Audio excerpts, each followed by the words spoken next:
Gentlemen, let's broaden our minds. Lawrence? You're listening to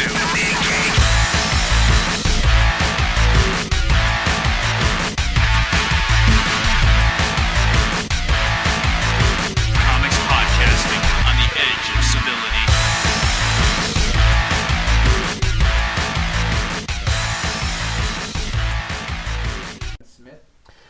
I want Kevin Smith to stay away from my fucking Batman. And having established that, kids, it's episode 87 of the Mean Geek Comics You Podcasting. love Kevin Smith, though. Well, not so much anymore. If he has him defecating on himself, I want him away the fuck from my Batman. I don't know if that's definitive or not. I thought that's what I had read. Like, I don't I'm know. not even in a mocking way. I legitimately thought that's what I had read. As much as I like the kind of content you can find on Topless Robot, I don't find it to have the same veracity as DCComics.com. You know, if you follow me. Right, but DCComics.com also wouldn't bring up, oh, and by the way, Batman poops himself. Well, which is why I don't know how Topless Robot would find that out. Nah. You know? Because they must have, if he found it out, they must have somebody released it somewhere. So, I mean, Topless did have the... if Batman shits himself, I'm going to shit myself. I will not be fucking happy about that. I will not be watching that with you. That is a risk I am not willing to take. But we've got our new plan for these things. Yes. That and Green Lantern and who knows what else. Probably Avengers, too. I'm going to go cheap on myself and get rebates. Well, you're not really going cheap on unofficial yourself. rebate. You're actually going more expensive because you're getting a rebate. Yes, I'm getting a rebate from the Rev. The Rev rebate program. There you go. Going to get combo packs with DVD, digital, and Blu-ray. Oh, Hugin and Moonin. There you go. Thought and memory. There we are. We're watching the Avengers again, kids. The cartoon. Cartoon. The movie that doesn't exist yet. Until May. But Green Lantern and Batman Year One, which, God in heaven, I hope they do the Mazzucchelli style in. Because if they try to turn it into some other style, maybe they'll pick the right one and maybe they won't. You know? I don't know too much about I mean, I saw a thing with the chick and Alfred carrying guns, so I'm already pretty concerned. Yeah, I'm kind of worried about that right there. I mean... But I've purposely been trying not to get too excited and too forward. Like it used to be, if there was even a snatch of extra sentence that was released about a movie or a show or anything that could lead me into new information about a property, I would be on that shit. But the Avengers trailer, I still haven't watched it. It came out yesterday. That's true. I mean, I was watching the Twitter feed yesterday, and you know, the second it was released, people were like, "Why haven't you watched it yet?" I'm like, "'Cause I'm at work, motherfucker. I can only look at Twitter on my phone. I'm not going to take the time out of my day where I'm supposed to be working for other people to earn my money that I can eat with and see the movie with, and waste that time on, oh my God, I have to see the Avengers trailer fucking now." I'm no longer that over-eager fanboy. You know, if it comes into my field of view, great. No worries. I'm not seeking this shit out and analyzing it frame by fucking frame anymore. I'm not. I don't have the time. All that time could be better spent reading another comic book. There you go. Particularly the amount of backlog you have. Yeah, lately. I got about 50 fucking books backed up right now. And the amount of graphics you're waiting not to mention those. Although I'm halfway through 9 Lives. Well, that's a quick one, but that Outlaw Nation is a mother. Yeah, that thing is like 7 inches thick. I mean, it's like my cock. It's totally not like that at all. Every episode requires something fucked up. Nah, fair enough. Why were you looking just now? Looking at what? Nothing. Anyway, are we done with the goofiness and we can get into the books? We're not done with the goofiness, but we can get in with the books. All right, because it's 4.5 minutes and we're not like 11 o'clock. Nothing has been accomplished. Well, not like 11 o'clock comics. It talks about their beer and private lives for 30 minutes before they actually get to the fucking comics. Well, And I can say that with confidence because I know that no one from that fucking show is listening to us ever. or anyone. There's for a that certain matter. freedom to having a limited audience base. Freedom! You know? All right.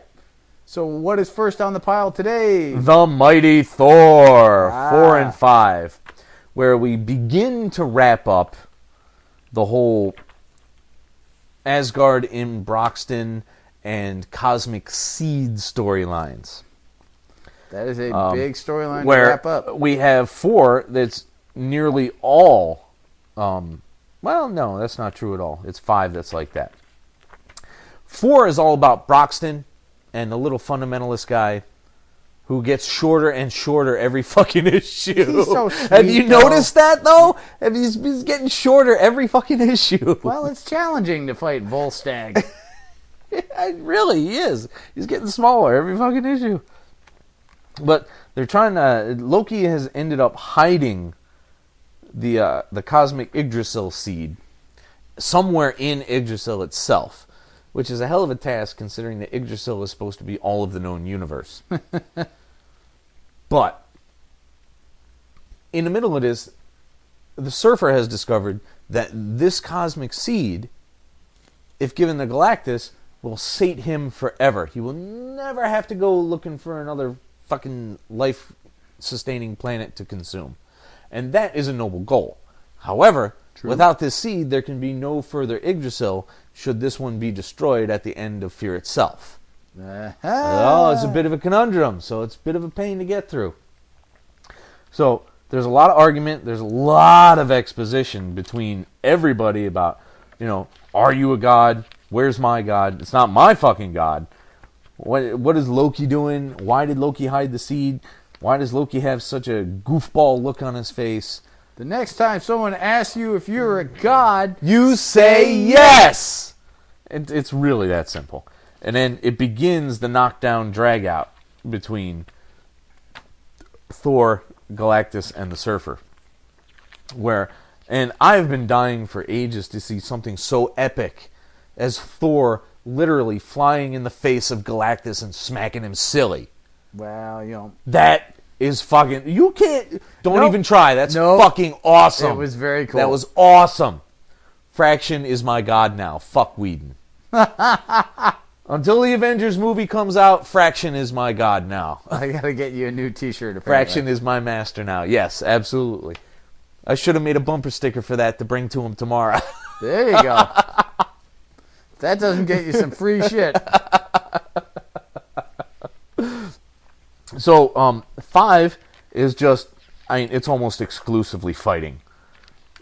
Yeah, the Odin versus Galactus fight was That was awesome. knockdown, drag out. Holy fuck. Like, that's a big event. And Shit, they do yeah, that's that a well. big event. And then at the end, Mr. Pastorman goes and he's like, well, I guess if there's multiple gods, there's room for my god to be my god and then still meet another god. And he mistakes... Well, I don't know. Can you say he mistakes Galactus for a god or just takes I believe him... Galactus is described as a god to him, so... Yeah. So that's apparently close enough for this guy. Hey, Well, if a... he hasn't met Jesus. He gets to meet Galactus, so a little he's more met affirming. Jesus in his But way back, not way back, but a couple of issues ago in Thor, I was quite happy to have Volstagg say it. Remember that? Which one? The good news, Jesus is risen. Good. I've been looking forward to meeting the man. All right, that was kind of funny. That was awesomely funny. What are you talking about? It was definitely... No, I mean... That amused me to no end. Fraction just cannot stop knocking it out the park. No, he... I don't know what that little hipster is doing, but he's doing it right. the man writes great comic. I'm going to have to go back and see what his X-Men was all about, which kind of irritates me because it's X-Men. Yeah, what are you going to do if you like it? I'm going to get all the trades of Fraction X-Men. I mean, it's that clear. I mean, how is that not obvious? And who the fuck are you texting? What? Me? Text? Never. What are you doing on the phone? You're playing that bubble game, aren't you? You bitch. Put down the bubble game and contribute to the goddamn... I believe that I am. All right. Next up, Iron Man Fear Itself. Ah. Where we've already established 506 and 507. Still coping with the Grey Gargoyle monstrosity event. Well, not Tony himself. Tony himself has now gone into Svartalfheim. Which I think the argument can be made that his actions are based in part in the genocidal. Oh, they're a direct result of the events in Paris. So still coping. So it's still coping. But in Fear Itself, he sacrifices his sobriety. Which had to, I mean, that was a fucking monumental moment. He has been clean and sober in the Marvel Universe for almost 30 years. Yep. He sacrifices it to Odin as the only thing of value he has. And he wasn't even certain he'd get his attention by doing that. That's a fuck of a risk. Well, he is a superhero for a reason. Yes. And that's why Tony Stark is my guy, even after Batman. Yeah. He's the number 2. He is. And it's neck and neck, man. He's like the 1.9, really. Or is it one? Yeah. He's like the 2.98. I don't know. What the fuck? The fact that you love the writing in Iron Man right now and loathe the writing in most of Batman books. That's an unfortunate problem that I have to face in these dire times that we know as comics. Right now, so he ends up... Odin brings him to forge weapons. In Svartalfheim. I want you to say Svartalfheim. Say Svartalfheim. Sprechen Sie, shut up. Sprechen Sie Sphinctoid there? Yeah, brown. Oh, it's not dying of fire anymore? I like to break it up. Eat a bag of dicks. So, and he teams with a bunch of drunken dwarves and continues drinking as they forge the weapons that will somehow destroy the avatars of the everybody else gets a Asgardian hammer. god of I can't even say this with a straight face, and I'm enjoying it. Although I like what's happening in Thor and Iron Man more than I do the Fear Itself book generally. Yeah, because there's so little happening in Fear Itself. Well, all these event books tend to play into other leader. I love the leader. It's great seeing him in the Avengers cartoon. And the old school one. That is a giant head. And it's not even the leader, though. It's Loki, so that's irritating. Disappointing. But, right now, what's happening in Iron Man, and then you've got spy dwarves planning on taking Tony out by losing fights to get DNA. What? And then the big final reveal at the end, it's like we're going to throw the weapons into the furnace, or the fiery furnace of hell, or whatever the hell it is. Svartalfheim. Woohoo! I guess you say it. And what happens? It's like, my armor's a weapon. I can't come out of it right now. They chuck his ass in. Oh, that's a horrifyingly bad plan. Isn't it? And then Rescue has a couple of side plot lines in there. She's got to deal with the boil on the ass of humanity. Rescue reappears. A robotic way of freaking being a Saint Bernard. Wow. I'm sorry, I do not like So Rescue. Pepper Potts is now a robotic Saint Bernard. That's a rather ignominious end for Pepper. I just want to say ignominious is my theory on that. But doing nothing for me. Yeah, no. I'd rather Iron Man. I'd rather they focus straight on all the Iron Man stuff and let Pepper do her own thing somewhere else at some other point.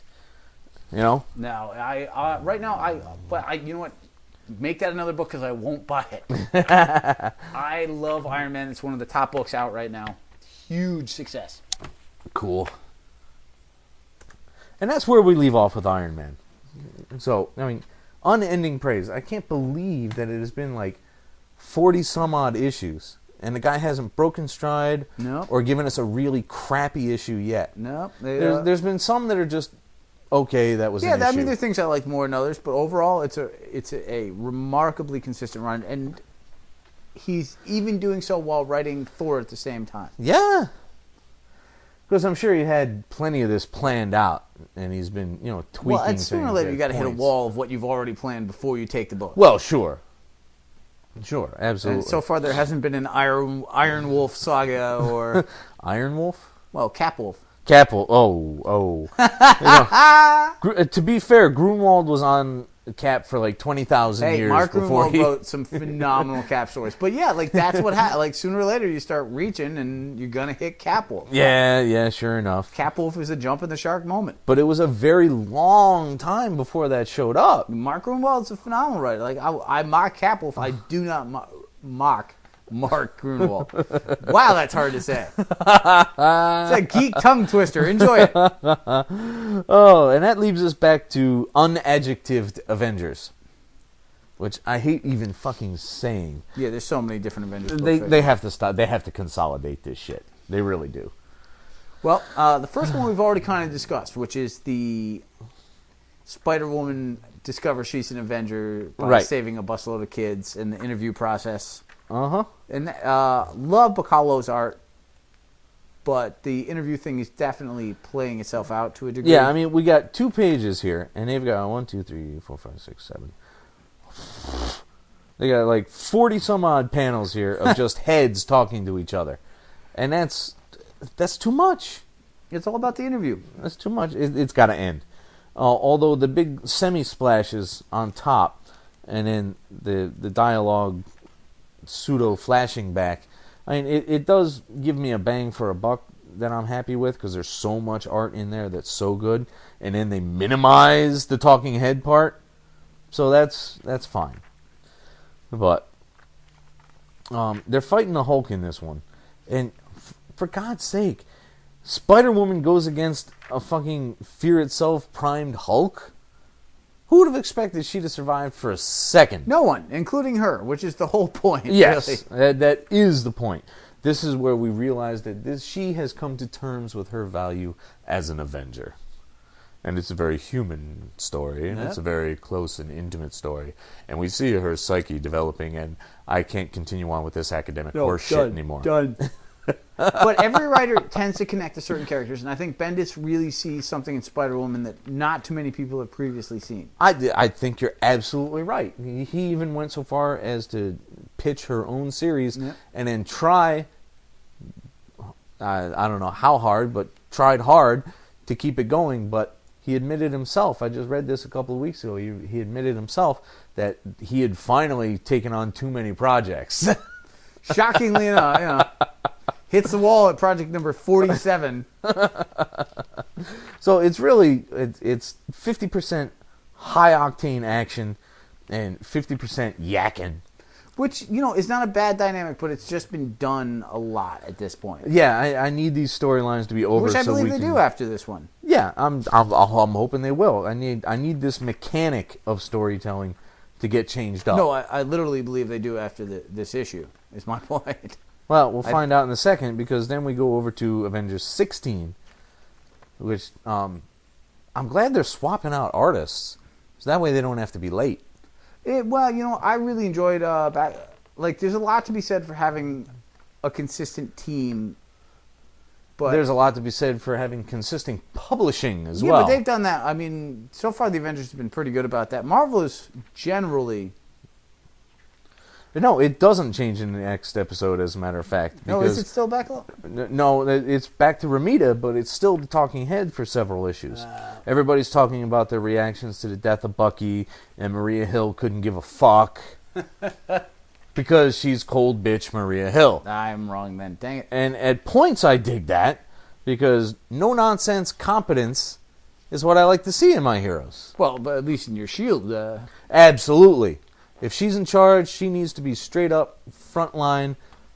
Look, we got to accept things. We don't have to like them, but we got to accept them and we got to move. Plus, Bucky's personality type, powerful women are probably not loving it. But then they move on and into the main plot of the book and find out that although they were going after Sin, they were fed bad intelligence, and it was actually a setup with a bunch of doofuses I don't remember, and the Masterman. Masterman and it's another. You can't even remember either. Dang it! I know, because I looked at it. It's another team of Nazi villains. The superest of super Nazis, as Maria calls it. And she doesn't even name them either. Nobody names them. We're just supposed to... No, it says it. It definitely says it in there. Here, Where? let me see this thing. Fine, go look. Go. I know that it's mentioned.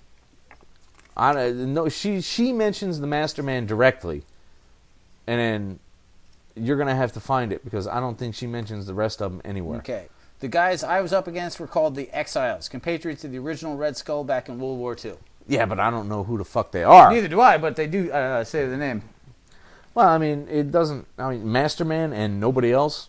I don't know. Although, I'm kind of concerned with this whole bouncing around on the shield thing. That seems a little excessive.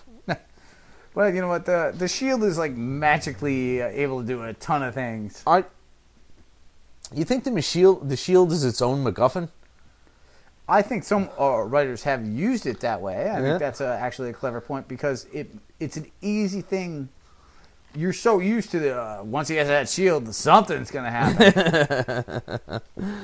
And as silly as it is, and as obvious as it is for this character to have done, I did thoroughly enjoy Victoria Hand blowing the guy's fucking head off after he called her a wench. I'm not a huge Victoria Hand fan, but I want to be. And Cap we've covered and the this Capettes before. was a fun little concept. Cap and the Capettes. Cap's own little sidekick squad of... And doesn't isn't there a shield guy gets fired for saying something along those lines? He does. Which it amused the shit out of me. And Steve is pissed because it turns out to be a setup, and he's screaming for Sin because he really wants to take out Sin for killing fucking Bucky. And they're just like, dude, that's what it was. We gotta go. You know, we got nothing. Well, you know, I mean, Cap is in a moral crossroads here emotionally. He's fucked up, is what it is. He wants to take vengeance on Sin for killing Bucky. He wants to mourn Bucky in the middle of it all, so he really doesn't want to be in the middle of the action. Everyone else is making all these demands upon him. He's got to lead everybody. And being under pressure and the need to lead has never been something that he hasn't faced. But I'm not entirely certain he's faced it with his oldest, closest friend being wasted. Well, twice now. Well, yeah, this makes it even worse. Like we covered back in fucking New Avengers. Yeah, but theoretically, though, like, I mean, he's mourning guy. He's already mourned. Like, he should be used to it by now. Like, it's just roll out. Okay, this is what worked last time. And that was Black Widow's whole point. Maybe he'll come back and maybe he won't. I had him back and we were good, and now, holy fuck, he's gone again. How futile was the second round of friendship? Yeah, but, I mean, it was the first round for Black Widow. Well, for Black Widow it was. All I'm saying is Cap has some experience in mourning Bucky. I don't... That seems borderline cynical to me, too. You know, I'd say it's more than borderline. I'd say that seems ridiculously cynical. So they go back to the city in 17, where the Sin shows up, and she's in the city. She's got her doofy Robotech robots running around. Except they don't look like Robotech this time because they're not being done by Deodato. Well, but so maybe this is a different core of little Nazi robots. Well, it's definitely a different core of little Avengers. I mean, you've got Protector and Spider-Woman and Captain Hawkeye. Marvel, and Miss Marvel, and Spider-Woman, and they didn't know what to do, so Hawkeye is just like, fuck it, I'll shoot her. Now, what happened to Mockingbird? When? At this point, she should be in recovery in the hospital. Okay. Because Hawkeye and Spider-Woman... Oh, no, if you're talking about their relationship, I think that they worked that out and decided they weren't going to bother with that last miniseries. Pretty sure. Because the whole her in the hospital, him being frantically upset and... I think that was just a mental throwback. I don't know. think I'm he just was saying, really... like, it seems like they've... It does seem to be cutting it close between the end of their relationship and his reaction to her wounding, her injuries, and macking on fucking Spider-Woman. It felt like they were building their relationship, so then they shot her so they could build this relationship. Yeah, it does seem kind of weird. I don't know where it seems fits. like Mockingbird's injury was done just to allow this relationship to come forward. It might have been. Now that's really cynical in a sense. That is poor. I don't like that at all. If that's what they're doing and that's where it goes, then I'm not happy with that. Because the whole storyline with Mockingbird, hey... and I'm not even a Mockingbird fan. No one is. It just seems lame. No one's sitting around clamoring like, hey, you know what we need is more Mockingbird. Yeah, and what? She came back to begin with?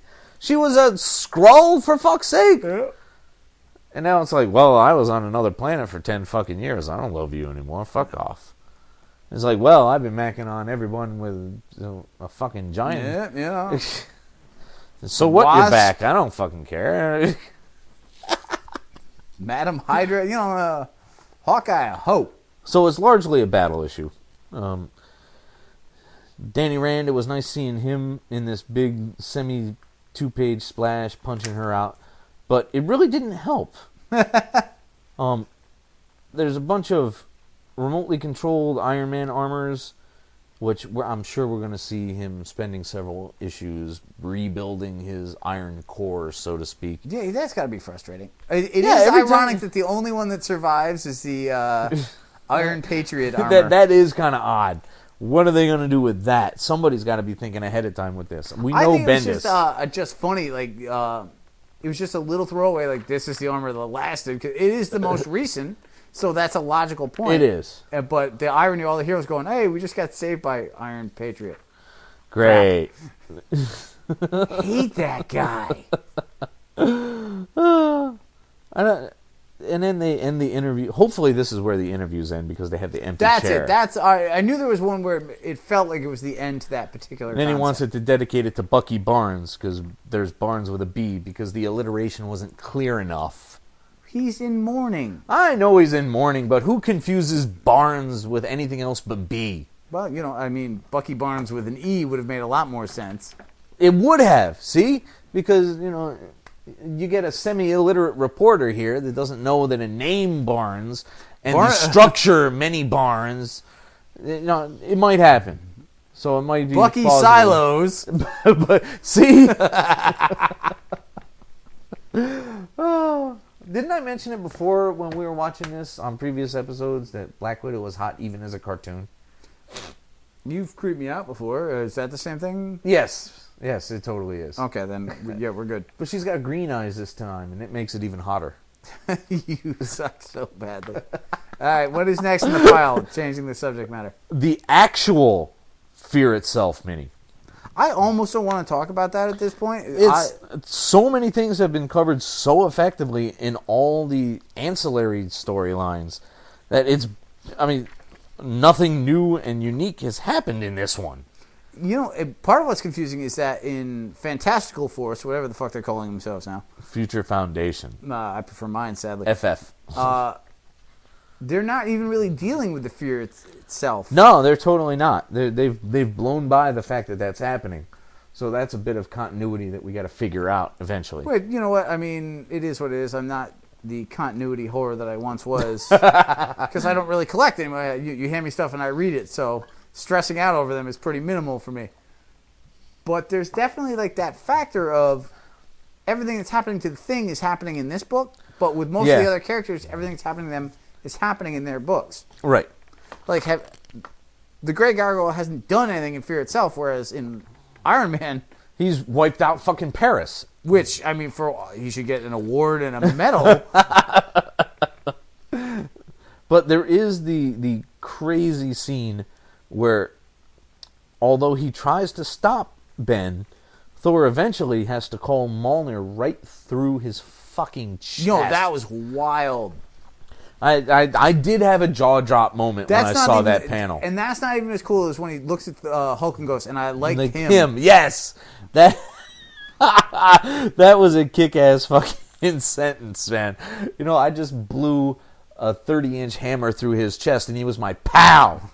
What am I going to do to you, dickhead? I don't even care. And then Hulk proceeds to beat him like a redheaded stepchild. Because he's the fucking Hulk. Well, because he's the fear-possessed Asgardian Hulk. Yeah, there's that. Nugoth, or whatever dumb name they gave him. I pay no attention to those. There's a breaker of everything, yeah. and I haven't been buggered to memorize them. Well, Colonel Girlfriend can be known as breaker of dishware, so, I mean, like, how impressive a title Everyone is can that? have a breaker title. You're right, though. There's so much happening in so many other books, and it's so awesome. Like that when they Absorbing finally Man reveal and the Titania. serpent and bring him in line with sin and confronting the rest of everybody, it's kind of like, I don't care. The reveals are kind of like you find out that the serpent is actually Odin's brother. Yeah. And you actually have a nice Odin Thor moment, which hasn't happened in about 20 years. But let's take Absorbing Man and Titania. Where are they? What comic? Yeah, where the fuck have they been? They got to be in books we're not buying. I'm assuming. What For Yourself books are you not buying? I have not added any books. Simply No, but I guess my question is, what crossovers with Fear itself that you aren't paying for? Anything outside of what I'm already buying. No, but what books are they? Well, all of them, really. Well, not all of them are doing the Fear itself, though. I mean, we already know that FF is not. And Spider-Man is not. Right. So Avengers Academy is doing it. Wow, how bad would it be if they got that job? Like, we're the villains for the Avengers Academy crossover. I'm sure they had a list in here somewhere, but none of the X books are doing it because they're Hulk versus Dracula has a mini. Wait, what? For Fear itself, Hulk versus Dracula. Yeah, look right there. Intriguing. No, not at all. No, not in a good way. There shouldn't be a Dracula because... That's not true. One of the greatest Marvel books of all time, Tomb of Dracula. No. That's not what I'm saying. Oh, what do you got? I'm saying, didn't Strange kill every vampire on the planet? Oh, they've retconned that since then for Dracula and a couple other vampires have shown up since. Okay. But yes. Yeah, in the issue you have in the Doctor Strange friggin' mask that you own. And one day I'll get to them. I promise I truly will. I know you're intrigued by them. Yeah, I have read a few of them, and then other things got in the way. It's hard. It's hard with constantly... Comics is difficult to catch back at... Well, when you read at my level, and that's not like a gloat, that's a sad fact. But when you read at the ridiculous speed that I do, it's easy to catch up. When you pay attention to things like you do, it's a totally different experience. But yeah, like I know nothing about Absorbing Man and Titania from Fear itself. No, they're I know gone. they've got Where have they hammers been? and new names. Well, that's the price you pay for not paying the price, if you see what I'm saying. To a degree, but at the same time, like maybe this should have more of everybody. If you're going to have 7 of them, No, it really should. 2 of them should do something. And that's been a trend in Marvel crossovers for 10 years now. They have a core book, and then they have a bunch of ancillary events happening in other titles, and it becomes a pain in the ass to keep track of them. Even when they give you lists, they're like, that's great, but what order is it in? And, why do I got to read this? And why this does is that why I make love sense? crossovers, because they're always throwing a book that's not like... Yeah, there are books that don't... Like, really? Dracula? When did he come into play? Why does he have to be... And the Hulk. Why is he facing the Hulk of all things? None of that's logical. Because the to me. Hulk is right here fucking with Thor. Yeah. Which makes sense in the scheme of things.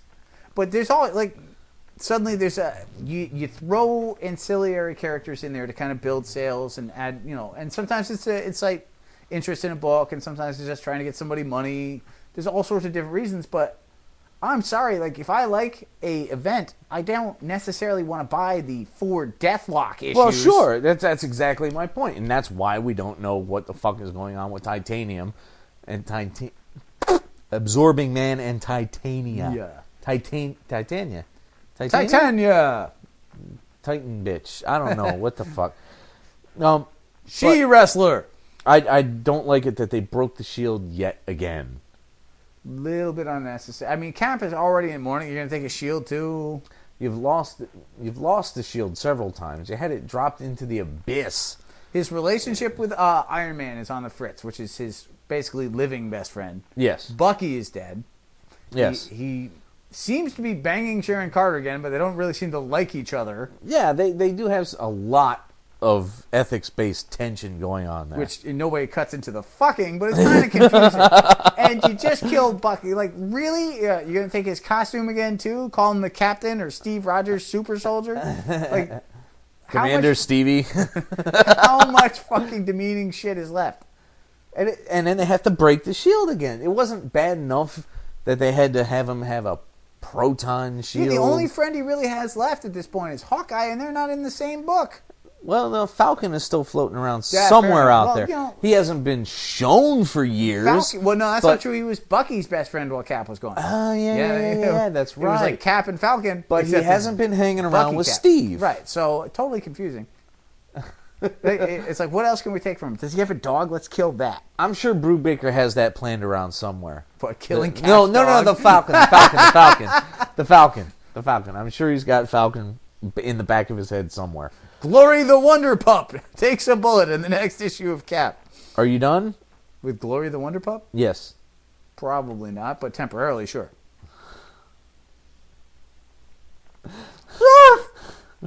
Well, I can't. It's hard to concentrate after that, I realize. It's also hard to concentrate when you hear, when you read Steve quoting Peter Parker saying, "Hey, Beardo, suck it." And saying it pretty much just like that. Yep. "Hey, Beardo, suck it?" Questioningly. Well, yeah. No, Peter Parker was off his game.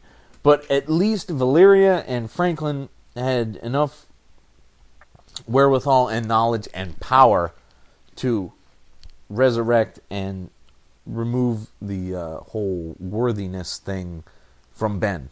I like how Franklin's like, "Oh, don't tell anybody I'm using my power to save Ben." Yeah, because your dad would have such a that is kind of dumb. Like, I told you not to use your power. I told you not to ever save my best friend's life. You should have let Uncle Ben die so we could be the even less fantastic. That does seem kind of silly right there. The new team will be Mr. Fantastic, Invisible Woman, Spider-Man, and Dragon Man. No Dragon Man. Super Andy. There you go. This super android. Bring back the Herbie. Mad Thinker's awesome. No. I would much rather see Andy the android in there. So anyway, how does this end? Thor blows the fucking Hulk into orbit. And then it's over. But I can't say enough about Immonen's fucking art here. I think Stewart has always been kind of an underrated artist because he's very workmanlike, and I don't mean that as an insult because I think he's phenomenal. He cranks it out. He gets his stuff done. He does big event books. Like, it's all the thing is, he's very base, and what I mean by that is everything looks great and tight, and he draws attractive women, big guys well, little guys well. Like, there's nothing the guy can't do. Right. But it looks like comic art. Yeah. He doesn't necessarily have like that Mignola stylistic, that's totally... I mean, you can identify a Stuart Immonen page. Right. But he's not necessarily stylistically... Yes, he's not so overly styled on his own that you have to think this is Immonen style. Right. But you go back, you look at his early Superman stuff, the stuff he was doing on... As much as I don't like the book Legion, Final Night. I never did read Legion. But don't know nothing Stewart about is an unbelievably consistent artist. He cranks it out. All his books come out on time. It's a workman ethic. Yeah. It's very Perez in that fashion. It's very Bashima in that. And you think about, he gets these books that normally would go to that stylistic or the big name... Because you never see Stuart Immonen in the top 10 in Wizard or nobody talks about. And he's a ridiculously talented artist. He really is. Who does not get his full due. I really like his stuff. I totally and I know of all the stuff I gave you, Superman's at the low end to go through, but there's a lot of Stuart Superman books because I really liked his art and I was pushing for a ton of them. Right. And he's just a really talented artist. I'm with you. I'm absolutely with you. So, book 4, where... Careful, you're going page by page again here, which is the I'm ultimate working on time it. killer. Thor somehow lands in Broxton. I don't know. It opens up with a vortex and then he lands. I don't know why. It's not explained why. Maybe because he was trying to get back to Asgard. What goes up must come down. That's why it lands. Well, okay, I get you on that. But he confronts the people there, and they're irritated with his presence because they've been worked up by the little midget fucking pastor guy. And, the fact with a that god Volstagg complex. is sitting there with a sword going like, kick all your asses. Well, I mean, Bring me a sandwich. Volstagg is just trying to do his job, and it wouldn't be a sandwich. It would be like 5 Dagwoods, and he'd be like, "Where's dessert?" Or more Dagwood. Yeah, I see your point, but Broxton has really every reason to be frustrated. They do have valid reason to be pissy. Every time they turn around, some jackass is blowing something up on the town limits or dropping an entire city on top of their own. Yep. All right, they haven't had sun in a year because Asgard is floating on top of it. They've been in shadow for 12 fucking months. They lost that gas station attendant. They lost the gas station attendant. Poor Bill. Guy ended up in Valhalla. Why'd it have to be Bill? Like, what's up with that? It's it was either Bill or Bob. Yeah. It really was. I mean, it's Broxton. I mean, it's Oklahoma, for fuck's sake. What are you going to do? How many Bills do you think are in Broxton, Oklahoma? All right, the man has a point. It's a good point. It's a valid point. I want you to say It's a valid point. Yeah, see, I know that hurt you, and that makes me happy. Douche. All right, back to the book, you dickweed. So they have their little confrontation, and it's like, all right, well, fuck you then. You don't want me here? I'm leaving. I'm going to take my city with me. I'm off. Which is kind of what they wanted. Peace. So, and then they cut back to Manhattan again, and more talking about Bucky being dead, and another panel with his arm fucking pulled off. Yeah. This is like the 4th time they've used this panel, and it's getting kind of old and graphic now. It's also interesting that Nick Fury keeps popping up for a guy at the end of Secret Warriors that just retired. Yeah, well, he's never going to retire. He said he might take a vacation, but I don't think he's ever going to retire. But you know what? Dude. The way Secret Warriors ended, it did feel like a phase out. Like you knew he was going to come back. It did, but that's our cynical fanboy talking. I don't even think it's cynical. I mean, I think that was the impression the book gave. Was that no, it did. He's going to go break his girl out of jail. Like he's not part of anything. Yeah, he's going to go get the Contessa, and he's going to go hang out on a beach. In this and in Cap at the same time, like worst retirement ever. Ever. It is a good point. It's like it's not even an issue. Like that's been out 2 months at most. The final. Such a hipster. As much as I like Fraction, he is absolutely a fucking hipster. You know what? I get called a hipster occasionally. I'm like, how do you get called a hipster? I don't understand it, but like I wear tweed hats, I wear flannel. Like yeah, but you've been wearing them since that's 1983. my point. Like for all I know, he had a skull sweater when he was 3. I don't know, But it's mostly his hair and glasses that I'm calling him a hipster but for. If you saw somebody who and was then I dressed spoke like me to at him 20, and he was wearing skinny pants. Right. So what can I say? Well, I've never done that. Because I can't. But the fact of the matter is that the whole hipster thing kind of frustrates me because it's like, well, I wore flannels and tweed hats back when people thought you were a jackass. So fuck y'all. I'm your grandfather. Give me $1. See, and this is where continuity is fucking with me because 4 here is where I had this backwards. Oops. 4 is where Tony gives up his sobriety. And then 5. 5, it's already established, and 5, the events in Iron Man happen between 4 and 5. Kids, just remember, we're a spoiler podcast, and we do drink, so it's very possible we have no idea what we're talking about. You know what? Run, Forrest, if run! If it's been published, that means we read it. There's no reason you shouldn't have read it. Fuck off. Yeah, I mean, these things come out late anyway. Oh, for God's sake, yeah. So, all right. We've 6. covered 2, off to 6. Woohoo! Woo, doggies. No wonder nothing made sense about Thor landing there yet. Yeah, of course, because I was way out of... So they in 6, the penultimate issue. I love that word. Yes, you do. Penultimate's a great. You like it too. I can't wait for Jeff Loeb to write penultimatium. I'm gonna punch you in the neck. Well, it's too late. They've already had the ultimatum. Well, that's it'd have why to be all flashback.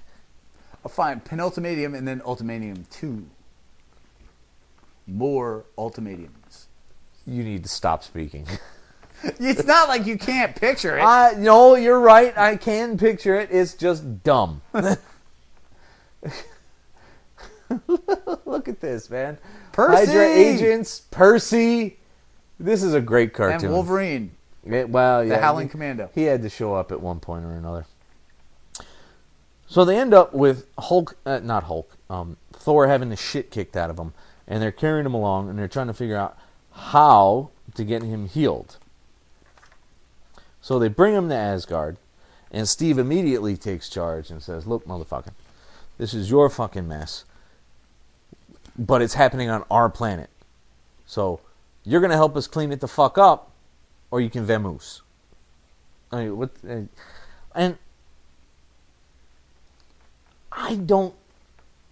I read this dialogue with him, Thor, fix him, now. And I was like, I can see why Steve would talk like that. I'm not used to him talking like that. I think, again, you have to consider the fact that you're dealing with Cap, because the relationship to Iron Man is fractured. Thor would be number, 5 on the list? Yeah. If Bucky is 1... That is a good shot. I like that. And Sam, Iron Man are 2 and 3. Yeah. No, I guess Thor would be Thor Fury or 4 and 5. Like, because Iron Man and Sam will switch roles depending on who's writing. So, like, literally everything that this man cares about, including his shield, including Glory the Wonder Pup, is getting destroyed. Glory the Wonder Pup.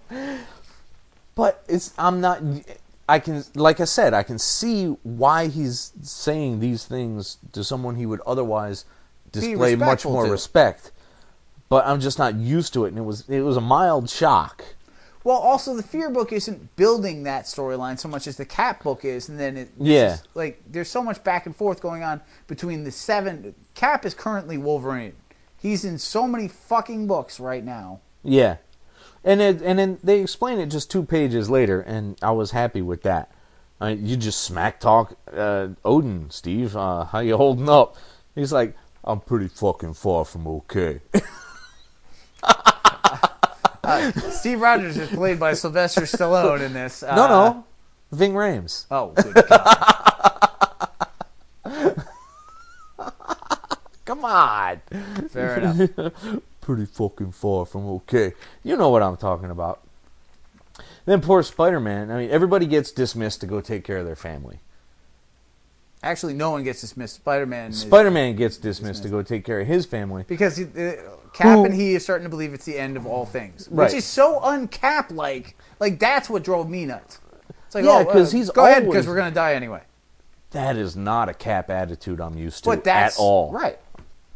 So maybe the fear is finally starting to creep into him. I don't think it's fear. It's the fact that everything he cares about just got rammed up the friggin' tailpipe, basically. Resignation, probably. Yeah, frustration, if any. At the end, he's standing there with a militia. You kind of wanted to see Minutemen behind him, for God's sake. But they do eventually end up healing Thor. And then they give him the super special armor that they've been holding in reserve for the Deus Ex Machina. That's exactly what they say, too. Like, here you go to save the plot points. Here's your armor. And the huge, neat little sword named Ragnarok. Which is like, no, sir, don't buy it. No, not really. But now, do you have at all a problem with the whole Thor serpent thing, considering in the past they've made it out to be an actual serpent? It has irritated me a little bit. Because they have resolved that he's fought that serpent like, it'll be you and me end of times. And a couple suddenly of times. It's a hunchback dude with a Fu Manchu mustache. Well, yeah, because in the all splash page that we just talked about last episode, that was supposed to have been Jormungand, but it turned out to be Fin Fang Foom. Well, you know. All So three he's- giant monster dragon demon things look alike in the dark. Well, as eventually, they say really. back at the fraternity. Ew. What? The best part about that is it gets more horrible the more you think about it, as opposed to less. Oh, nasty. All right, so they find Tony having finished all his weapons. They Unsmelted, as it were. unsmelted. There's a little bit of exposition. There's a huge splash page. Of course. Where they spotlight a good chunk of the weapons that he's created out of Uru with his ingeniousness. And Now, who gets him again? yeah, well, they don't point out who gets them. Actually, it's hard to tell. He's just really no. They don't tell. You know, absolutely, no one is given a weapon at this point. So they land in Broxton again. It's all about Broxton. And they build up a militia, and they kind of end it. And now I want to see 7 because anything that makes Cap say "son of a bitch" has got to be epic. It's true. I just need big events to stop after this for a while. Yeah, for a little bit. Like, we went from Blackest Night to Brightest Day to Fear Itself to... Wasn't there another one or two in there as well? Well, before Fear itself was Siege, but that was a much smaller one. But it led... But Siege was also the culmination of, like, the 15 before. I mean... Right. Secret Invasion was part of... Secret Invasion stood by itself, and that Dark Reign came out of that. Right, Dark Reign, that's the other one I'm trying to think of. But yeah, it's just been so many events in a row.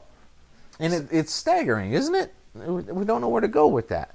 So let's go now to the biggest event, possibly of all time, the total, complete, and utter revamp of the DC Universe. 52 books, of which we are not going to buy even half. No, not even, no, maybe a third. Maybe a third. I'd say, I mean, we've already done one in JLA. Yeah. Well, that's going to go on. Where the fuck do we start with this shit, man? With the twacked out storylines? Do we timelines? Book by book. Book by book. Let's go book by book. Because the overall doesn't make a lick of sense. No, none at all. So all we can do is look at them individually. Justice League International. Sorry, we've done 2. We did JLA already. We did JLA and we did Men of War. Kind of. I was irritated by its incredible military inaccuracy. I love the fact that it was about a dude they killed off, which was the only interesting character. Sergeant Awesome, or whatever the hell his name was. So Parisi or something like that. Corporal Rock follows Sergeant Awesome into battle here in Men of War. But the real point of this episode is now we're talking about Justice League International. The Signal Masters, number 1. The new costume for Booster is fine. It follows along well enough with the previous several incarnations. It doesn't bother me at all. August General in Iron is going to be very difficult to read 150 fucking times a year. I have no time for this book, and let me tell you why. First off, it's just like the Justice League book that we just finished, in that it's trying for this comedic thing and not doing it particularly well. Yet. It's also a total B squad, except this time the new kinder, gentler Batman, who I loathe, is attached. The kinder, gentler Batman. Come on, you don't like the new Rocket Red? You know what? It's the same as every other Rocket Red. But here's the thing, like, superheroes have been around 5 years. Yeah. And yet they're already corporately building this team. 5 years seems to be enough. I'm just saying, like, they have all these files on heroes that they can bring in 5 years. Oh, yeah, that does seem a bit off. Like, this isn't a storyline that makes sense for a 5-year, like, revamp. No, it really doesn't. There shouldn't have been. If the dawn of superheroes was only 5 years ago, then there should not be enough data on all these people to manipulate them in quite this fashion. Or to even, like, who knows if it's a fad or this, like, you wouldn't, no political party would put anything like this near it. Probably not. And then Godiva, fire, ice. Yeah, well, I mean, they're we can't think of it that. I'm trying desperately not to think of, oh my god, they brought in fucking Godiva. Because in the next issue, Godiva might turn out to be the saving grace of the entire fucking issue. We don't know, because everything's supposedly coming from scratch. But the thing is, it's not. And that's my biggest problem. Like, Fire and Ice a huge problem. Are not coming from scratch because they're writing them as if they aren't. Right. They're doing Guy Gardner as if it's not brand new. Right. But that could be a character precedent that we end up seeing through the previous. If JLA is going to be all flashback for 5 years and then come up to all this is. It makes my brain hurt to figure out what these fucking timelines are. If you want to erase 70 years of history and then go right back to the same relationships, you're not erasing anything. And no, you're really not. Particularly if you're not acknowledging that everything feels the same. These guys already feel like B heroes. Right. Especially with Batman coming in and say, look, just trust Booster. Why wouldn't you not trust Booster? It's not like he's been a perennial jackass for 30 years. There's some kind of history in here that we're not privy to yet that all the characters know and is conflicting terribly with the concept of the restart. And a lot of this is not logical. Like, if you were to be the first team to hire a hero, you wouldn't hire Booster Gold if he's a jackass. You wouldn't think so, no. Because he's controllable? Then you wouldn't put Guy Gardner on the team. But this wouldn't be the first team, though. Because the first JLA, politically. Oh, first politically. Well, I mean, they could have been watching how the original JLA shook out for the last 5 years. All right, and say, well, they got 5 years of history of saving the universe. I'm saying if you look at it from a Machiavellian political standpoint, this is like Gungan politics here. Yeah, this is a bad idea. Yeah, let's put Jar Jar Binks in charge. That's what we're looking at here, is the level of thinking that puts this team together. And there's our title. 56 minutes in, we finally get a title. Yeah. So, I'm sorry, like, the tone of this book is not right because you can't recapture what you had if you're going to recreate history. No. But I'm not sure that they're totally recreating history. I think that a lot of things will end up being explained, and a lot of things... It's fucking Kang! Mm-hmm. A lot of things will shake themselves out and be made into a coherent line. I think they're just trying to knock shit out and get us involved right now. To a degree, but at the same time, like, this book is obviously hinging on relationships that have evolved that haven't. Well, I mean, I'm sure they'll explain that, however. I'm sure they'll be... You're not at all sure of that. Yeah, of course I am. I'm trying to be optimistic about this. Well, then we've apparently traded roles. Yes, that's what I'm saying. That's where I'm going. You were so... Well, let's see what shakes loose. It's going to be okay, maybe. Well, it's... and I was like, this is a terrible fucking idea. Apparently, I'm much more convincing than I realized, because the fact of the matter is I've now looked at it and it's not okay. And suddenly you're like, well, this isn't working. But I'll be optimistic now. Now that I've seen that the product is not good. Well, you try not to get locked into a thought pattern. You've never tried that in the past. I have. Okay. I'm just not good at it. All right, fair enough. Being incompetent and not trying are not the same thing. All right, valid. Next. Next is the comic book written by the fucking staff of Maxim. This is the one I made you buy, so this is the one you made me buy that I was not going to touch otherwise. And I'd like my $2.99 back. Red Hood and the Outlaws, where everybody's fucking everybody. There's a backstory of a former Robin that we don't understand because there's only been 5 years, yet there's been 4 Robins in an intern fucking program. Yeah, apparently they're in jail for some goddamn reason. Roy has his arm back. But wait, it can't be back because he never lost it because Cry for Justice never fucking happened. Starfire bangs everything in sight and has the memory of a goldfish. Or... Space whore. Or she's so irritated by the fact that old boy is bringing up these past people that she's just like, you're boring me, fuck off. So we can't decide what it is because absolutely nothing about her character is clear except that she likes to pose and bang. That's all true. But yeah, they're implying that there's some sort of history between these people. Yes. If Except she doesn't want to or can't remember it. However, if you're starting from scratch, shouldn't there not be a history? And that's what is killing me on so many of these books. They're jumping right in and they want to explain the shit of the last 5 years or whatever piecemeal.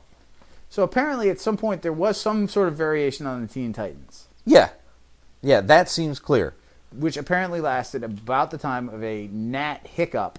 Yeah, pretty much. In order to pull everything else off. Because somehow they've gone to prison in the meantime. Yeah. Turned into space horrors. And mercenary fucks with both arms. Like, this book is just awful. It is! I read this thing, and every other panel I was getting more and more crestfallen and disappointed.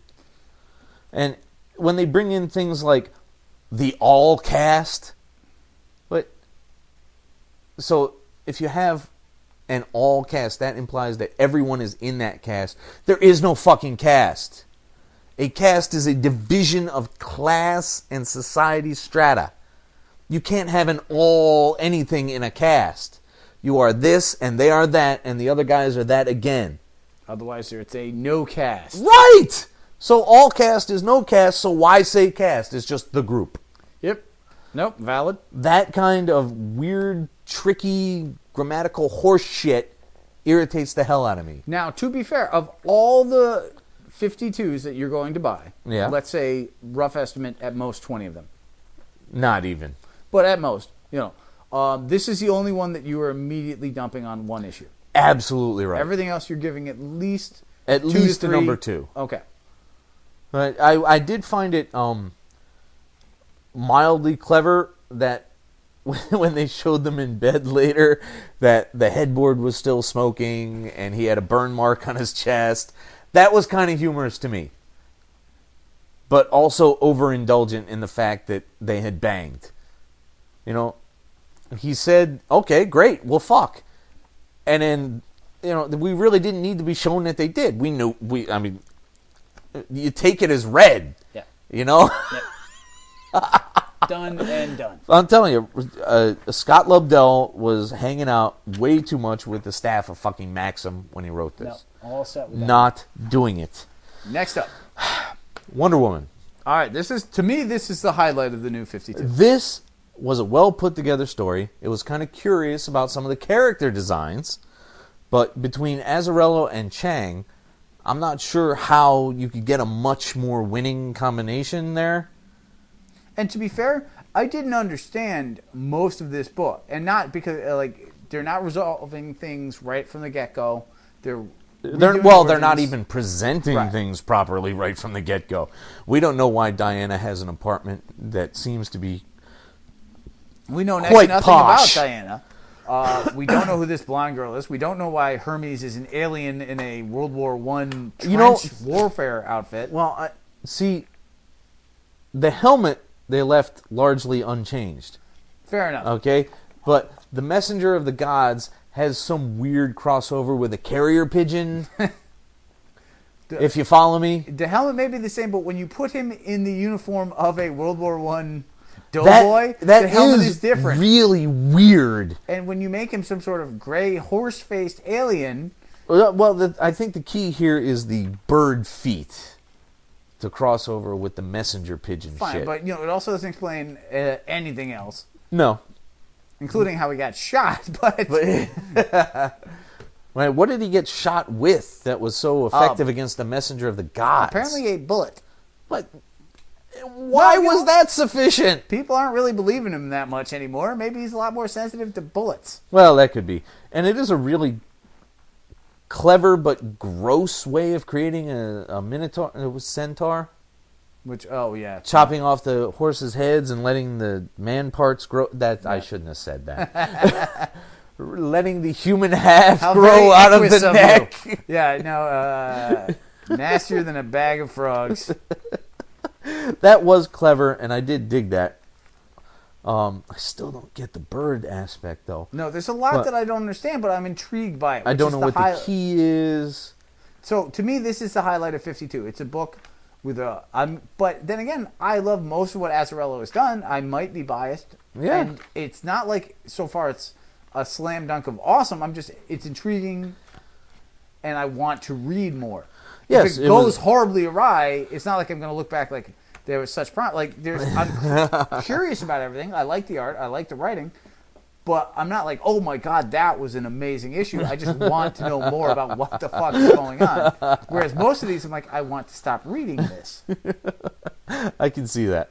And case in point is the next book. I trust Azzarello implicitly. So, we're going to see. I know Wonder Woman has never really held much interest for you, but we got to see what he can do. No, I'm totally intrigued by that book. It really is the highlight of 52 thus far. Unlike the Judd Winnick, Gilliam March Catwoman. I like Judd Winnick. I thought that his run on Green Arrow was amazing. I really liked what he had just done with the Red Hood, of all things. And to be able to pull that off. But then he takes Catwoman and turns her even more so into leather horror. It was excessive. I've used horror a lot in these last episodes. Well, that's what we're being confronted with. Yeah, there really is That's what's being presented in front of us. Yep. But I don't want to say that this book is misogynistic in any way. I don't want to say that. Although it's very close when you see huge amounts of cleavage and no face. That's right off the bat. Boom! It's like, we don't care if this woman has an identity. She's a fucking carrier for boobs. Oh, my Lord. Although, it's a rough time arguing that there's when she's jumping out of a window, and not even in her suit yet, so it's bottom leather, top bra. But you got to wonder why Winnick wrote it like that, to be drawn like that. Well, obviously... Were there implicit directions? It's like, cut off the panel before you get to her face. It's hard to say. That might be Gilliam March's decision. Or that might have had nothing to do with Winnick. Obviously, they're writing a highly sexually charged Catwoman. Sure. And that's not without precedent. No, there is nothing new about that. A sensual character. I mean, Jim Ballant drew a Catwoman that made everybody who looked at it go,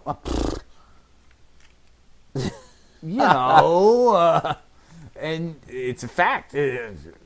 But there was plot upon plot upon plot in this thing. It's like, okay, I'm attacked. Okay, I met my friend. She gives me an idea. Okay, I'm in a Russian bar getting information. Okay, they're after me. Okay, I beat the shit out of this guy. Because he's harmed me in the past. And there's a lot of action going on here, and there's a lot of titties flopping around. It's a very unsubtle book. And it's difficult to tell at this point whether it's going to be fun or well done. All I know is that the big controversy of almost all of 52 comes at the end of this book. And we were on totally opposite pages on this. I don't see anything bad or unusual here. But I mean, with this particular panel, in context, she wanted some, she went and got some. Batman and let's call it space bed. Batman and Catwoman are having sex. Sure. Well, they're openly about to. In costume. Well, they're about to. Well, I mean, her costume does not allow it while it's still on her. Because the zipper ends right before you can make any real progress. I love that you've thought that through, but if you read the actual text, it even states that most of the costume stays on. Yeah, well, most of it. Well, most of his. Well, no, read because read what it says. It says most of the costume stays on. Yeah. Most of his. Because hers is not designed for any kind... I have to say it. Hers is not designed for any kind of penetration unless it's all off. The only thing she could keep on was her mask. Maybe, the new revamp has a slightly lower zipper. Well, or, she is very flexible. Look at it right there. It stops just before... It stops right before... She can't be... you'd have to stretch that costume quite a bit to get it to the area where he could... Most of the costumes stay on. Yeah. The plural. Yeah. Both costumes. The point being is that they're fucking. Yeah. And it looks like they're fucking. Yeah, it looks like they're about to. Well, again, we're splitting hairs here. But the point is, Now, your theory is that they've done this in the past a lot. Sure. There's not, and this is basically an extrapolation. He There's knows been some implications. He knows where she lives. Or you mean in the past pre-New 52? Yes. Okay. Of course they have. Right. But it's never really been out and out said. There have been some hints, depending on the writer. Some people have really hinted. Yeah. Certainly no one has ever done anything like this before in a Batman book. But here's what really bothers me about it. Like, first off, it's inappropriate. Inappropriate to whom? Well, if you're revamping these books to reach out to that new kid market, like they're claiming, that hasn't read any of these and doesn't understand what's been going on in all the other ones. Well, this one, and I hate to even say this sentence, but this one does have a T+ rating on it. So this particular one, they're not trying to hit kids with. Obviously. Well, who's the villain in the new Batman movie coming out? Catwoman. I think an implication... Which is probably going to be an R-rated movie. Were the other ones? No, they were 13s.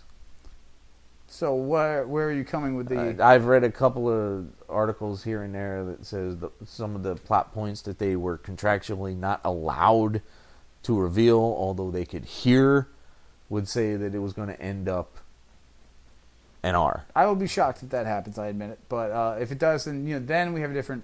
But if it ends up being a PG-13 film, you have to figure that Catwoman is a book that people are going to be looking at. Right. So to start from this point... I mean, obviously Judd Winnick is going for a shock value.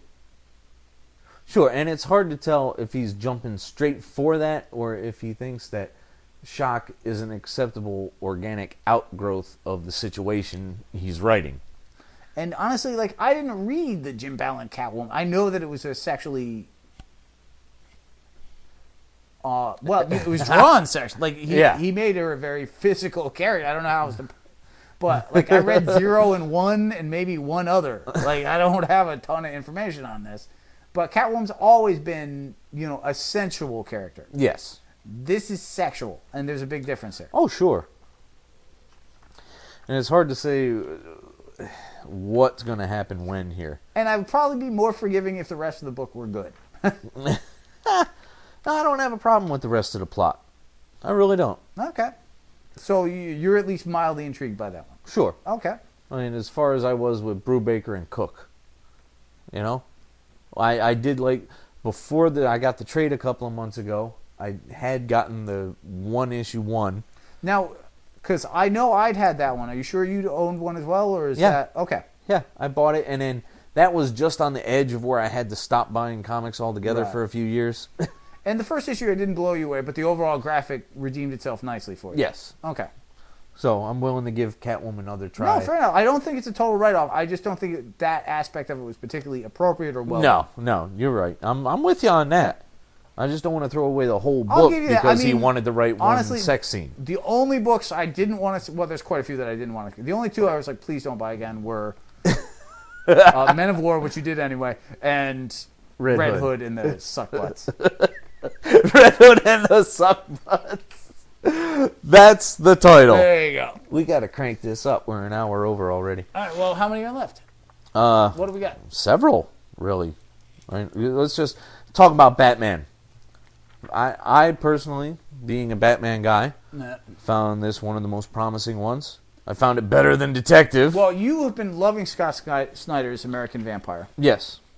And although his previous Detective run was iffy in points... There were some really intriguing positives and then some pretty drastic low points. Yeah. But I think if he can... This tried to do too much in one issue, though. He's got a splash of the entire fucking Bat Rogue gallery up front. Several of whom's revamp I'm not totally down with. Like who? The Black Mask with the little white skull face thing. That was dumb. Well, there you go then. But I did. But that's not the whole game, man. I did like that you had the splash page, and you've got the more recent Professor Pig, and the Scarecrow and Killer Croc, like both generations, if you will. Now, obviously, that's not valid, but the more recent kinder, gentler Batman and the more classical villains back to back. Yeah. How awesome is it that the Wizard is in a fucking cartoon? That's Whirlwind. Well, the Wizard, Whirlwind, a guy with blades who spins quickly. Fighting the Wasp, of all people. No, who's now a redhead for some reason. I enjoy, like, I thought the art was particularly nice in this. I did like the fact of the team up with the Joker that turns out to be one of the 47 Robins. Yeah, and it was nice to see Capullo back and not on Spawn, for fuck's sake. I think Capullo is an excellent artist. I just don't particularly care for Spawn. I will say, though, there's some promise here. But again, the whole Robin thing is so convolutedly odd. Yeah, and I'm kind of worried about when this thing is actually set. Because Dick, although he's the tallest of the ones in the panel, he's still not as tall as Bruce, so it implies that he's still a teenager. Yeah, and yet Nightwing has his own book. So he's graduated at some point. So where does it jibe? We're literally looking at a grand total of 4 Robins in 5 years. Yeah. That's just greedy. It is. Like, and this intern thing, I mean, that smacks of the Batman Incorporated thing.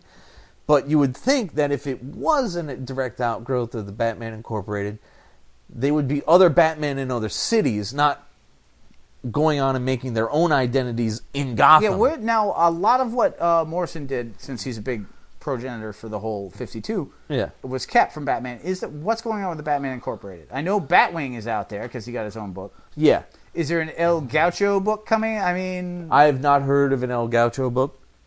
I have not heard of a Lord Deathman sequel, whatever the hell the Batman guy from Japan was supposed to be. But they still exist? Don't know. It's even cooler that Arnim fucking Zola and the Grey Gargoyle are on cartoons. Yeah. Sipping fucking tea.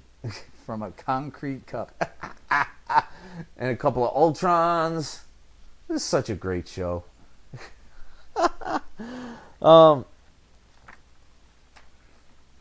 I don't know what else to say about this. I mean, I'm kind of digging it. It's a promising build. It's a good start. You know, they got a murder mystery going on, so that's a good start for Batman. I would much rather have him doing his...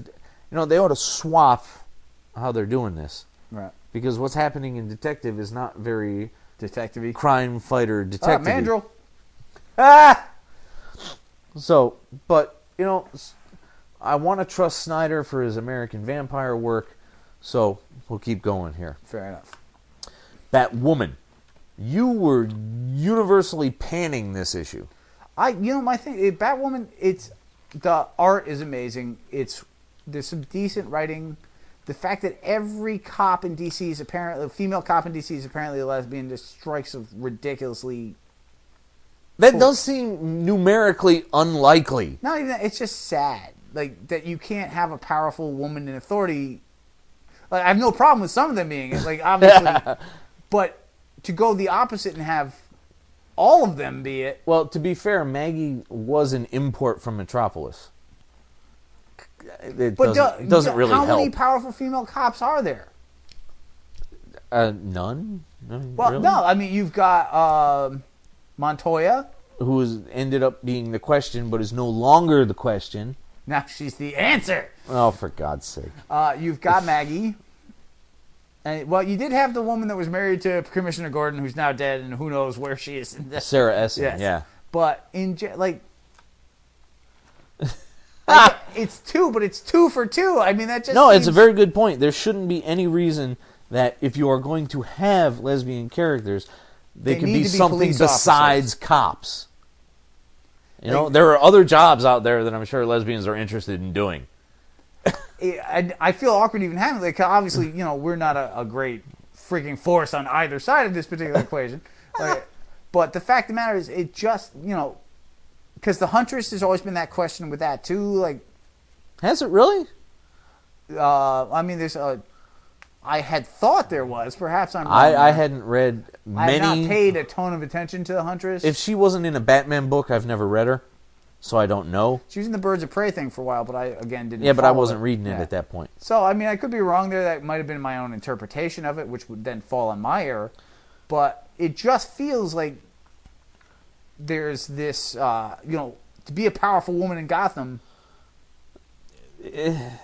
Although, to be fair, they're also now doing the Batgirl book, or Batgirl, and she is not. So, I mean, they're offsetting it there, too. So perhaps just because everyone's all brought together, and since they, wouldn't inherently know each other, except they wouldn't, so that doesn't make a lick of sense. I don't know.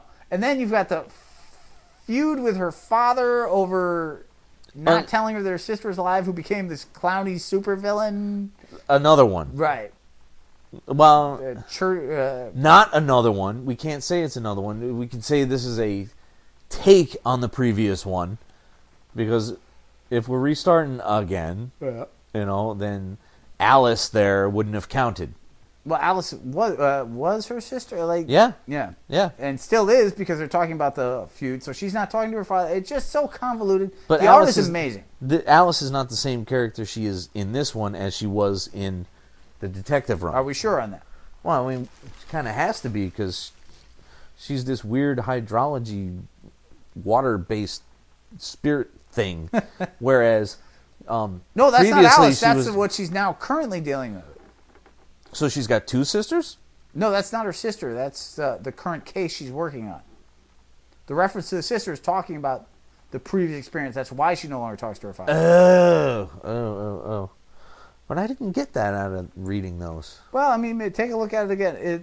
It's just very convoluted. And the current, mystery, again, with children and women. So apparently there's going to be like a theme of what she's looking for here.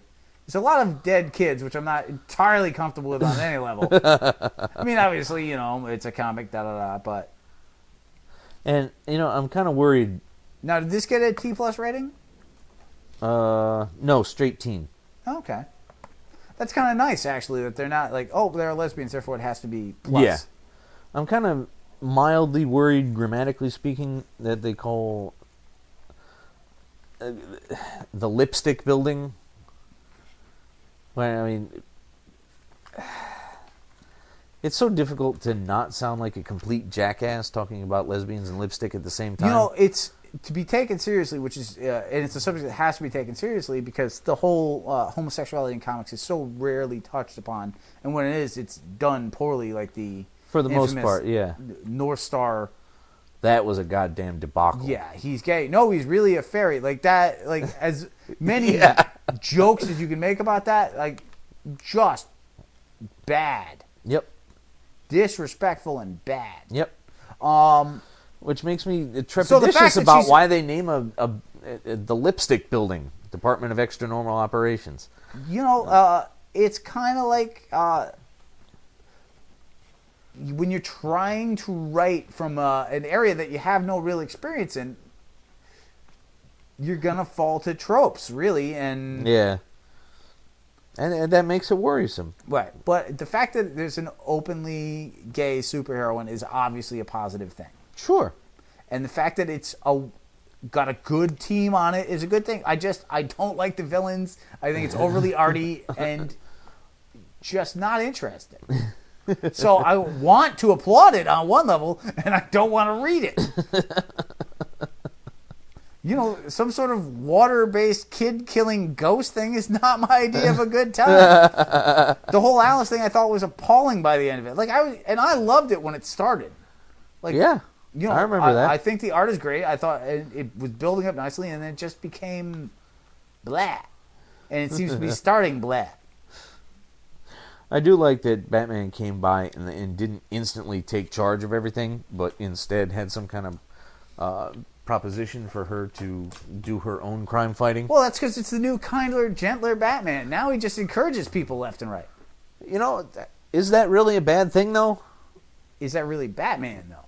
Well, it is now, because this is restarting supposedly fresh again. Yeah, I guess I just don't We're want supposed that to to be my Batman. Anything. Well, I don't need him totally miserable and dark and horrifyingly bad, but I got in this because my parents died, but now I'm this jolly protagonist of 2,000 heroes. we have yet to see any jolliness here. So, dude, he's got more friends and sidekicks. Well, I mean, that's just, it looks bad because it's compressed now. But all these people have been his sidekicks and partners through all this history. That's my point, though. Is like suddenly Batman is the most social hero and Superman is antisocial. But it's just the compression that makes it seem so bad. No. Yeah. He's got a corporation of heroes that he's got interns. Meanwhile, Superman's running from the law and like I'm sorry, no, it's just ridiculous. There's been multiple Batmans over there've been multiple Robins over multiple decades. It seems worse because now we have to compress all that shit into 5 years. Which changes it. Well, sure it changes it. And that's my point, is that it's changed. But it's not without it's not never been known. I know that's a poor sentence, but work with me here. Think about it. In the past, even when there were other when Nightwing existed, Batman didn't like him because he wasn't Robin anymore for a long time. Sure. That's obviously out the window because they're hanging out within 5 years. And yet he's still Nightwing. Then he brings Jason Todd in, and then he dies, which has obviously changed because now he's out there being a mercenary, alien banger. Then there's Red Robin, which I don't even understand the logic behind that one. And now there's his son. Well, that was Tim. I mean, Tim graduated the intern program at some point and became Red Robin, and now there's Damian. Right. But that's the really rough part, man. If he's only been Batman, let's say he started Batman at 20. Right?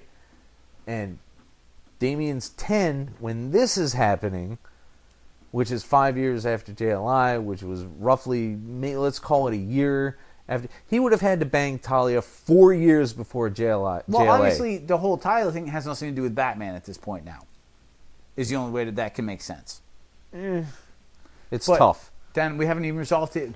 For all we know, Talia's not the mother anymore. Yeah, that could be too. Now it could be Vicky Vale. Like, who the fuck knows? We're revamping.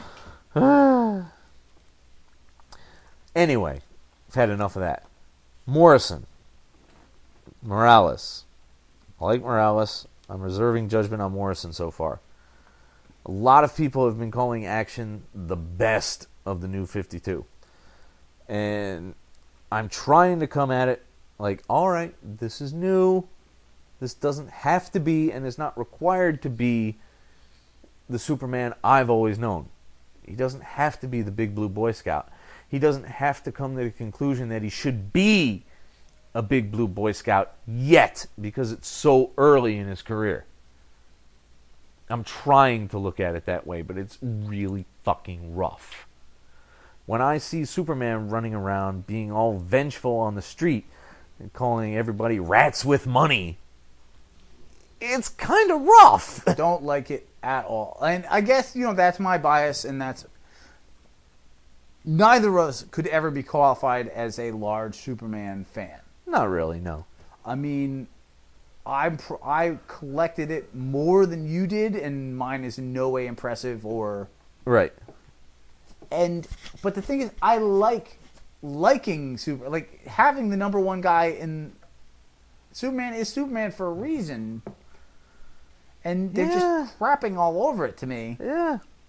But we don't know. Part of the plan could be that Action is his early shit where he's still finding himself. Right. And one day, the storylines in Superman jibe up so that he has found that he needs to be that kind of blue Boy Scout we can look up to.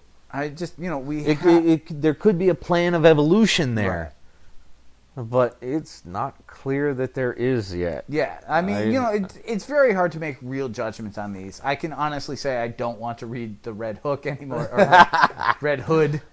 But otherwise, like a lot of these, it's going to take an issue or two because there's so many changes. But again, everything feels like they made certain changes and then everything else is kind of the same. It's too much. I'm with you. And honestly, it doesn't help that I feel like this is all going to go right back to the way it was within 2 years. Like, do you have faith that 20 years from now, that all these characters will be going the same way? Absolutely not. Do you have faith that 10 years from now? No. Do you have faith that 5 years from now? Possibly. I mean, it depends on who's in charge still in 5 years. The new 52 has a new Coke kind of smell to it right now. It's a brand new flavor. Good luck with that. Yeah, this dialogue isn't helping me either. Hey, and the convolutedness of it.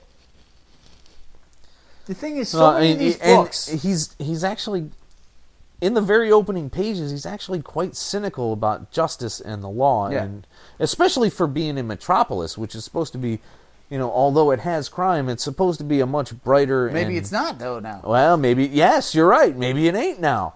It's so hard to get a beat on what's actually fucking happening in these. You know what's really frustrating about this, though, honestly? Yeah. Is that none of these are being written like a #1 issue. They really aren't. You're not going in introducing characters and origins the way that #1s normally do. So you've got 52 #1s that don't feel like #1s. Right. That's kind of convoluted and confusing. It hurts, actually. Trying to wrap your head around where things fit.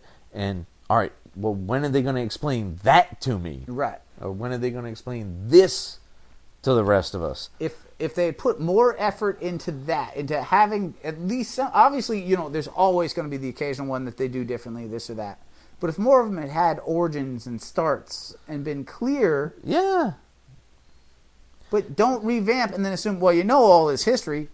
Obviously, we don't. We're not supposed to. You told us you're relaunching everything. Almost none of them have like a pure origin or explanation to them. No, none of them, actually. Why do we care that Lex Luthor is so adamant that him being an alien is terrible?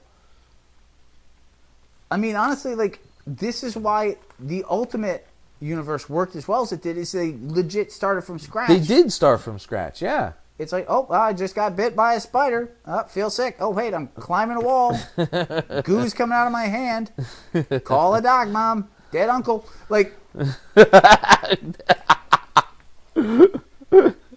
This is half-assing restarting to me. It really is. And, Clark Kent, and his landlady talking about rent. I don't give a fuck about that kind of story dynamic. I really don't. The story that got me beat up got me paid, too. Here's my rent, ma'am. Don't give a fuck. I want my Superman free of mundane horse shit that Peter Parker has to deal with. Well, it feels like this is Superman feels younger than Batman. Obviously, since Batman has a 13-year-old son. But, in action, this is still years ago from the rest of the DCU. Even at 5 years from here, he's his late 20s at the most? Yeah. Where Batman is, mid-30s at the youngest? Right. So there's a total difference there. So if that's what they're going for by implying that, Superman, because he's so much younger, is darker, I'm not sure that interpretation necessarily makes sense, but at least there's a logic to it. I don't think they're shooting for darker. It feels like a darker Superman, though. Well, it feels more like some other character that's more worldly and brash. Just flat out arrogant, this is me, I can change the world because I have these powers. I don't strictly call it dark just yet. That wasn't the tone of that at all. That's just cynical, maybe. Well, cynical is kind of dark when you're talking about Superman. Well, okay, I can follow that. We just got a couple left, man. We're an hour and a half in. Lord have mercy. You didn't like Detective at all, did you? Did you? I didn't find anything new or different in this, except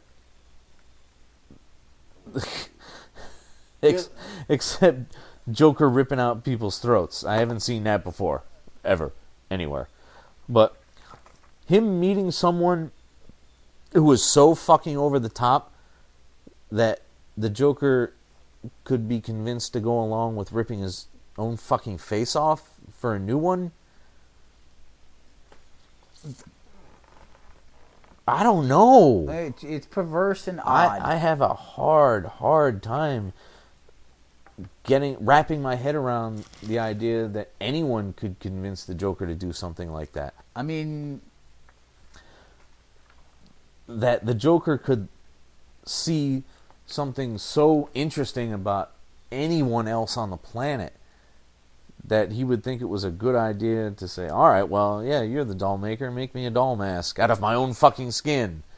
I don't see it. No, it's very bizarre. There's a lot of weirdness in this and not a lot of development per se. But again, it's a first shot. But again, there's no detecting. No, there isn't any detecting, and that irritates me greatly. Just a bunch of bizarre gadgets like fucking clown grappling hooks, which is something I had hoped that the spraying era left behind. Well, when you get the new Batmite, you can really... Tony Daniels, I'm sorry. You need to stick with the drawing.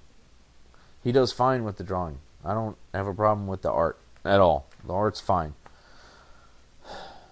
Ripping off fucking Joker faces, not good enough for me. Well, I mean, you weren't enjoying his run on Batman before 52. Nope. How much were you expecting a total revamp to help that? I thought someone might have given him some directives on how to go instead of just letting him off the leash to be silly. I don't know if that's silly. I mean, obviously he's going for dark again, but... But simply ripping someone's face off isn't necessarily dark.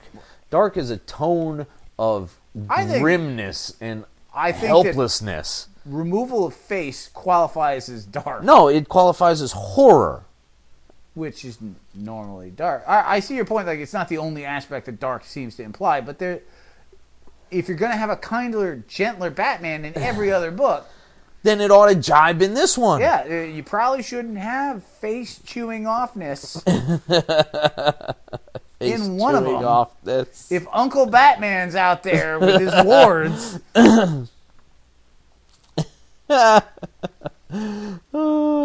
And they start off Batman and Robin with the Russian Batman. In Soviet Russia, man bats you. Terrible. God, awful. I don't remember a damn thing that happened in this issue. Which should tell you a lot. Yeah, it wasn't memorable enough. And people were making a lot about the fact that they're using the grandfather clock and the poles again.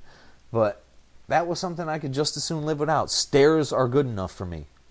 You know what I just realized, and this is horrifying? Huh? Is take Batman... Yeah. And then take Dick. Yeah. Damian. Yeah. And Red Robin there. What's his name? Who? Tim. Tim. Dang, I could just think of Jason. And then take Alfred, shave the mustache, add about 40 to 50 pounds. Oh, you believe that? Yeah? It's My Three Sons. Holy fuckbake. Don't ever say things like that again. My Three Sons? One other person listening to this knows what you're talking about. I'm not wrong! Wow. Wow. The new kinder, gentler Batman. Like, you got Fred McMurray's Batman. It's not quite that far just yet. What? Fred McMurray would never punch somebody out. Hey, he wasn't Double Indemnity. I didn't watch that. For shame. But there's a much larger correlation than there ought to be. Yeah, well, and another thing. I'm Three Robins. My Three Robins. Stop that. His change in attitude to try to keep things more positive for Damian than Damian's simple hit them because they're not as good as us attitude of honoring their wedding anniversary instead of their death night, which created him as Batman. That, while I can see that being a more positive thing for a standard human being to do. You mean like a kinder, gentler Batman? Yes. It seems... Not Batman-y? Yes. And I want to stop thinking like that because that's supposedly not the point of these fucking books. And it is so hard. Well, if you're going to... Here's another little aside. Yeah? If you're going to only have 52, which is quite a lot of books, Yeah. you're going to revamp everything, maybe Batman shouldn't have 7 of them. Well, that's an excellent point as well. Because there's going to be so much divergence between the execution of each book's version of Batman that nobody's going to be able to keep that shit straight between them. You couldn't really before. They'd have to have weekly writers meetings like a fucking TV show. Particularly since they've already had to add another 4 books into production because they're so woefully kept women out of the creative process. But like the whole new DC universe is so Batman centric.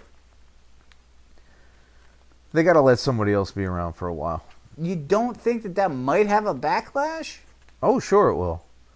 There's I can't a reason see right now what it could be. Well, I can tell you the same thing that happened to the Punisher, Wolverine, Ghost Rider, everybody else they ram down your throat. Superman burns out real fast. Exactly. I don't know what's happening. I'm rereading this right now, and I still don't know what's happening.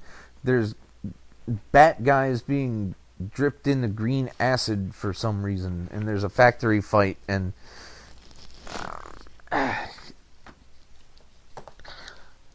weird. Yeah, that'll work. I liked what Tomasi did with the Green Lantern stuff. Well, you know? I mean, at this point, again, as much as I hate 90% of this, you have to give the benefit of the doubt that they will clear some of this up. Well, that's what I was saying 20 minutes ago. But I don't. You want to. You have to if you want to be successful in accepting 52.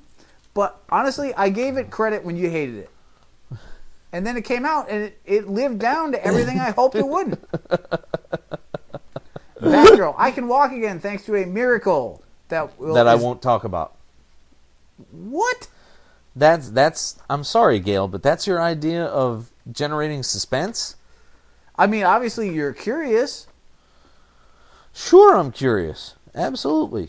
But somehow... But it's still not an origin. It's still dropping us in the middle of everything and having us hope that it all makes sense later. Like, was she Oracle? Were there birds of prey? I don't know if she was Oracle. She was shot. Right. She's been in a wheelchair. But what she did during that time in a wheelchair, nobody knows. And why this mirror guy is called the Mirror, yet he chokes people to death on water hoses? How does that match up with mirrors? I don't get it. And I don't know what else to say about this whole... Oh, that looked terrible. Fucking Cobra! Ah, and the red ghost! Wow, I love this series. But I'm kind of happy in one aspect that she's walking around again, but I think having Batgirl back is a exciting and interesting idea. But again, it's one more Bat book. Yeah. And I'm so confused just in terms of, is it, what's happened here or there? Mandrill. That I just don't know about it, quite honestly. And I'm tired. Like, I'd rather be enjoying some of these more. Yeah, confusion and unnecessary mystery does not excite me. Now, obviously, a lot of this is because you're very Batman-centric, so, those were the books that you chose. Like, we didn't see Aquaman. We didn't see, the only one that you've considered regretting not buying is the Darkest Nights. Demon Knights. Demon Knights. Well, I mean, I've heard general poop about many of these books, and I've heard very, very good things about a very small number of them.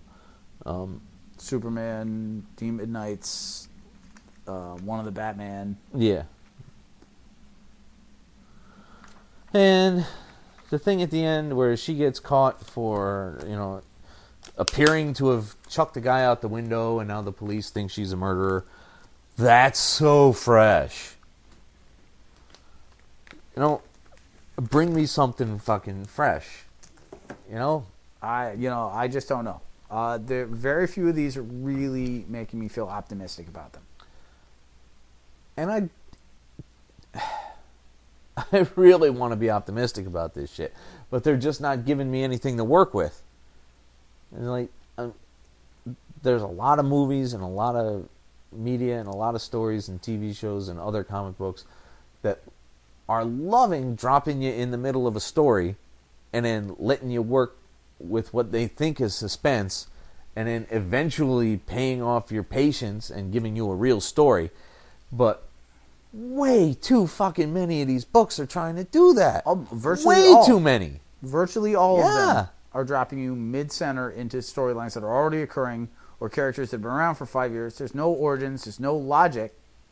And, of course, you think you know them and you don't. And, like, that might, like, one book, like, you think you know Aquaman, but you don't. No one in their life has ever been... Purple Man! And Zemo. And Baron Zemo! But no one in their life has ever been excited by the idea of 52 different things going, you think you know everything in the DC universe, but you don't. No. It's already tiring, and I've only read like 10 books. So, kids, it's getting late and we got pumpkins to carve. So, we're going to have to say goodnight, and we'll get back to you on other things at other points. All done? Bless you, fuckers. I just said up yours, baby. The Mean Geek is recorded live at the Reverend Mad Duck's apartment whenever the hell we can get to it. You can find us on iTunes, Podcast Alley, Facebook, Comic Space, our own site, www.themeangeek.com. Subscribe to us through RSS, and most importantly, find us as a proud member on the Comics Podcast Network. Contact us directly through email at themeanergeek@gmail.com.